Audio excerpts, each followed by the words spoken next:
Police வரணும். மேல குதிச்சு பாம்பாம்பு பிடிச்சிருமா பாத்துக்க.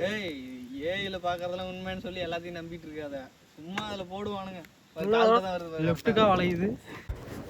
இங்கே பாருங்க, நைட்டு 12 மணிக்கு போய் டீ குடிச்சிட்டு பைக்லேருந்து இறங்கக்குள்ளே காலுக்கு பக்கத்தில் சுற்றிக்கிட்டு இருந்துச்சு. என்ன பாம்புன்னு தெரில, குட்டி தான். அவனே நானும் இன்னும் 2 பசங்களும் பார்த்துட்ருந்தோம். அடிக்கலாமா என்னாமான்னு பார்த்துட்ருந்தோம். என்ன பாம்புனே தெரில. சரின்ட்டு அப்புறம் இதான் ChatGPTயில் ஃபோட்டோ போட்டு பார்த்தாங்க.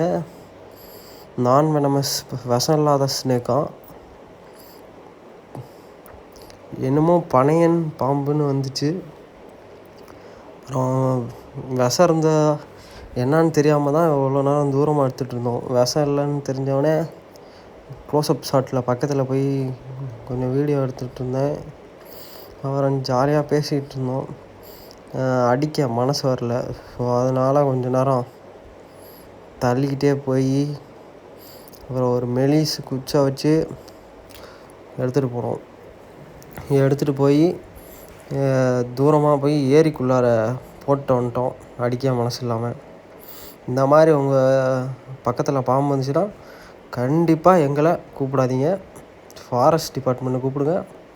அவங்களே வண்டி எட்டுன்னு வந்து பாம்பை எட்டுன்னு போயிடுவாங்க. அவ்வளோதான். வரட்டா கைஸ், பாய் பாய்.